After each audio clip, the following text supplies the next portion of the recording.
Nets team is very different when you talk about chemistry off the court. Now, granted, the big three have only played together for 7 games.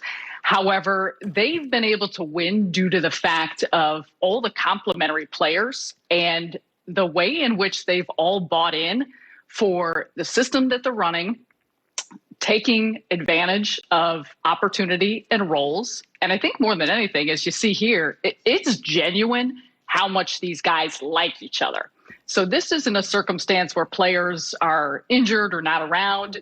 They're there, they're around.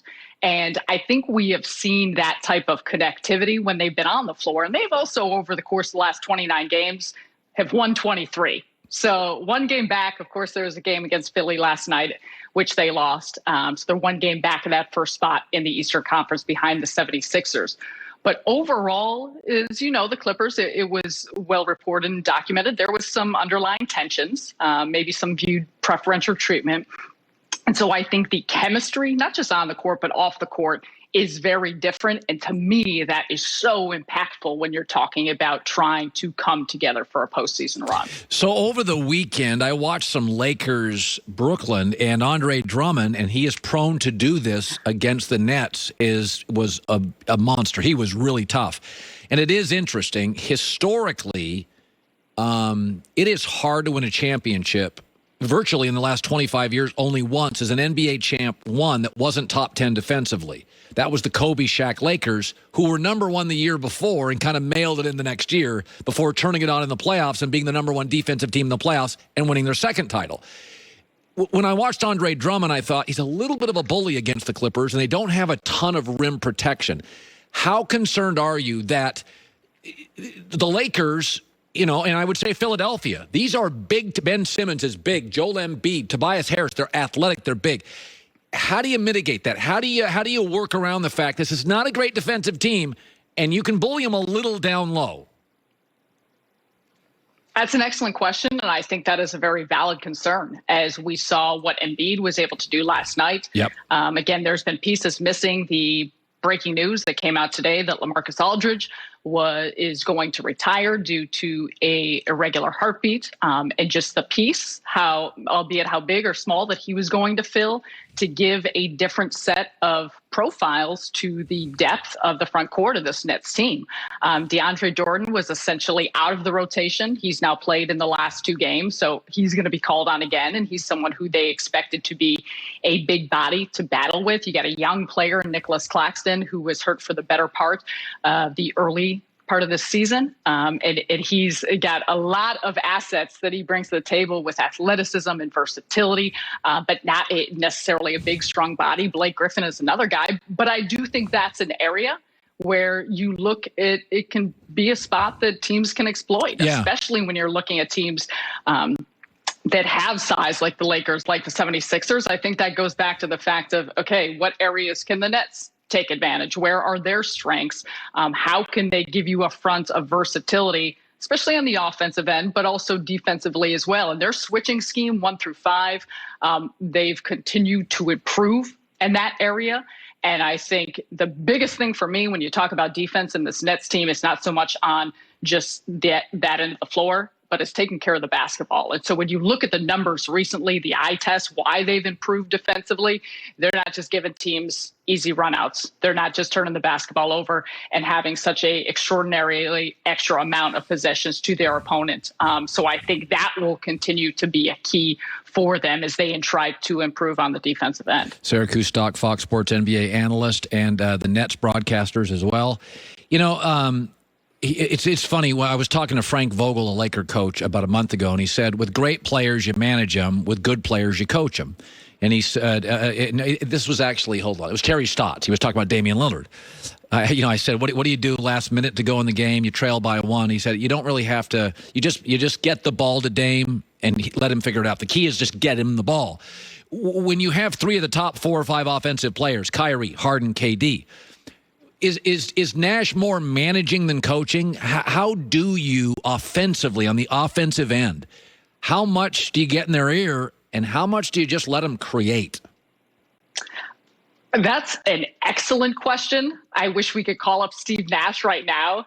I think one of the reasons why Nash has resonated so well with these players is because he's understood, of course, when to coach, when to direct, and when to allow these guys to problem solve themselves. Many coming in with championships themselves. They played together on Team USA for many years, so there is a familiarity amongst them. But I think overall, when you have some of the most lethal, potent offensive players that the game has seen all on the floor, a lot of it is going to come down to their instincts, their decision making. That's right.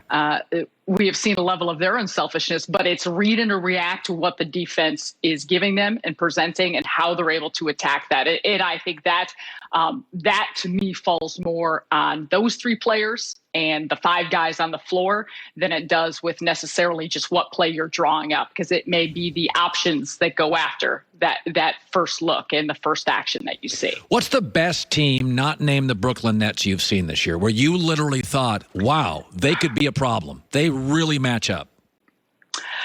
This has been such an interesting year due to so many of the injuries. I mean, you've got to look at the Lakers, just given the fact they're defending champs and the depth that they have on this roster, what they've been able to do. But despite the fact that a lot of the games I've seen, it's been without LeBron James and Anthony Davis, those injuries. The Clippers have been so impressive. And I think given what happened last year, there's maybe a little hesitancy to see, okay, how much will this regular season now continue on into what we see in the postseason? Philadelphia, Joel Embiid has been an absolute beast. I mean, I just got to see them last night and what he's able to do along with the added shooting.